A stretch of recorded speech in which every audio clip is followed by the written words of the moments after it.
Assalamualaikum warahmatullahi wabarakatuh. Selamat pagi, salam olahraga. Pecinta sepak bola nasional, hari ini tepat tanggal 12 November 2022, yang artinya sudah 1 bulan lebih kita melalui masa-masa paling kelam dalam sejarah sepak bola nasional pasca terjadinya tragedi Kanjuruhan. Sudah kita ketahui bersama bahwa imbas dari tragedi Kanjuruhan sepak bola nasional saat ini sedang lumpuh, kompetisi sedang terhenti, yang tentunya ini akan berdampak sangat besar terhadap perkembangan sepak bola Indonesia ke depan. Lantas bagaimana nasib dunia sepak bola nasional ke depan? Mari coba kita bahas bersama-sama. Pasca tragedi Kanjuruhan 1 Oktober silam, banyak hal sudah terjadi dalam dunia sepak bola kita. Di antaranya adalah dibentuknya TGIPF, Tim Gabungan Independen Pencari Fakta, yang dibentuk oleh pemerintah. Kemudian ditetapkannya 6 orang tersangka sampai saat ini, dan juga berimbas pula pada tuntutan kepada Sintayong Ot beberapa waktu yang lalu, yang juga menggema di dunia maya nasional.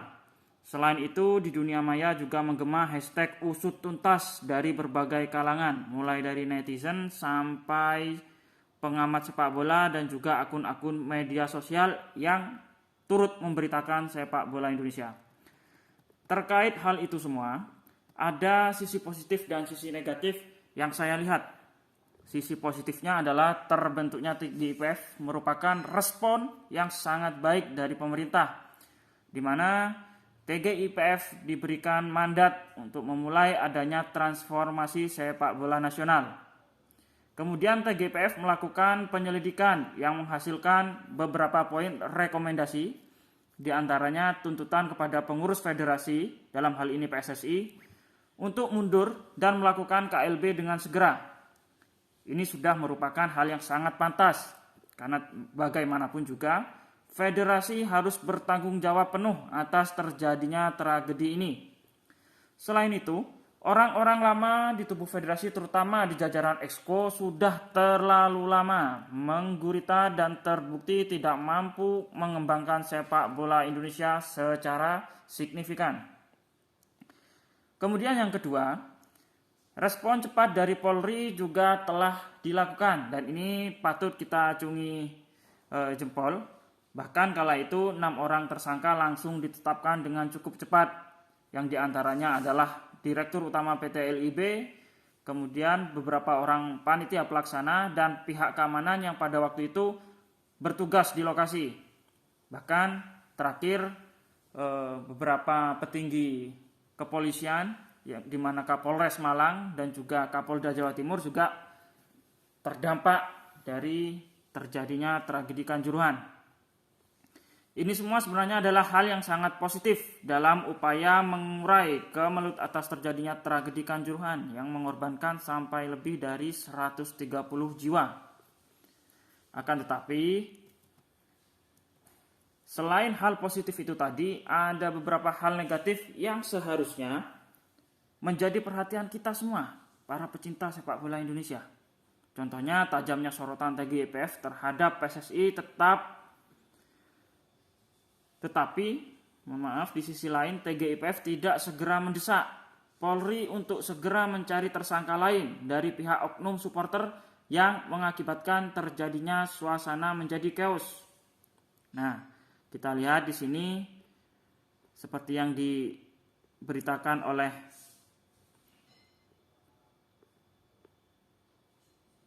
Bola Sport, ada tragedi Kanjuruhan, 3 kesalahan besar supporter, mana sebenarnya supporter juga memiliki andil dalam tragedi ini.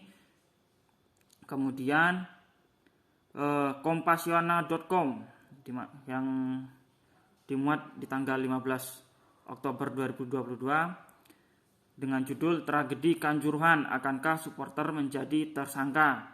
Ini sudah dibahas di Kompasiana.com. Tetapi sampai saat ini 22 November belum ada penetapan tersangka dari pihak oknum supporter.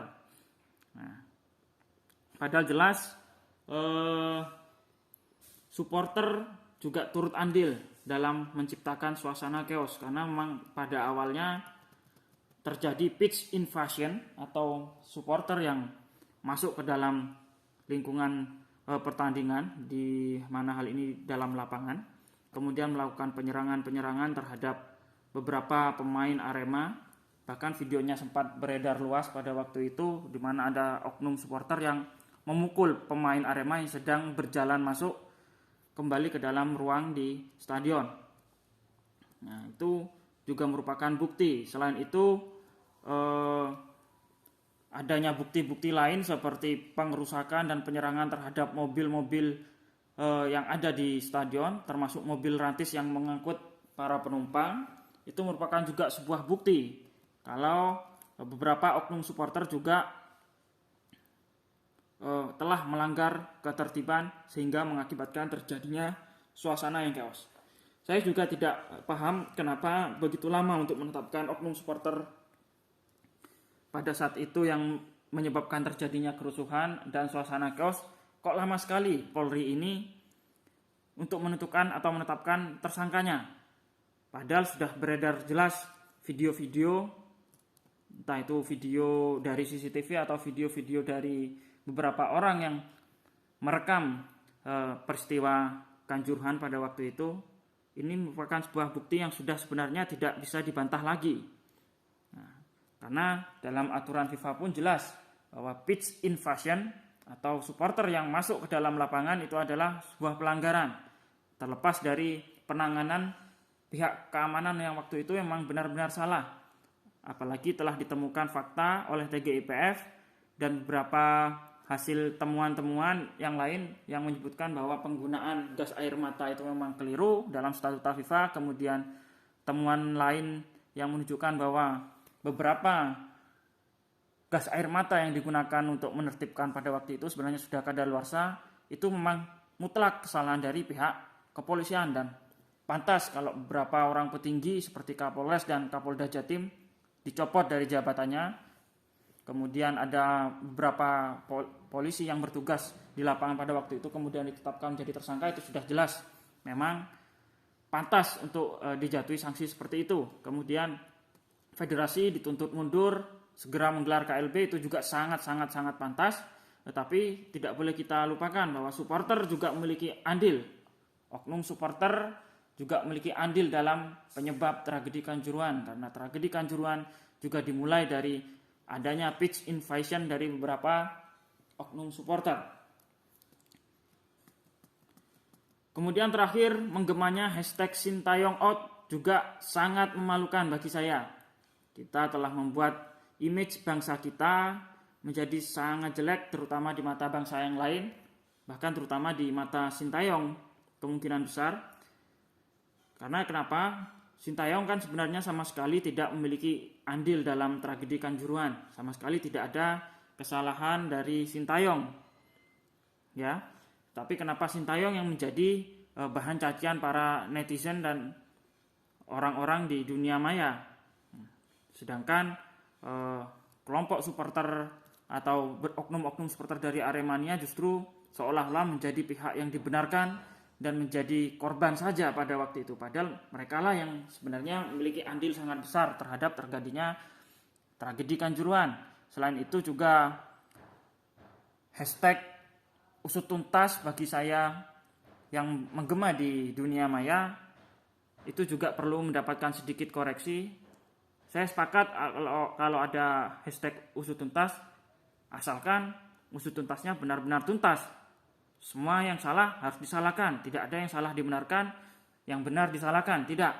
Tapi semua harus tuntas. Federasi salah, usut tuntas. Kepolisian salah, usut tuntas. Bahkan begitu pula dengan supporter harus diusut tuntas. Bahkan dengan Arema sebagai kelompok yang mendapatkan atau klub yang mendapatkan mandat menjadi pelaksana pertandingan karena terjadinya di kandang Arema pada waktu itu, juga harus diusut tuntas. Kenapa? Karena Arema lah yang telah mencetak jumlah tiket sebanyak itu, di mana sebenarnya rekomendasi dari pihak keamanan tiket yang dicetak tidak boleh sebanyak itu juga harus menjadi perhatian kita semua. Jadi marilah kita berpikir sehat, stop kekerasan dan tindakan bodoh dalam sepak bola. Begitu saja, salam olahraga.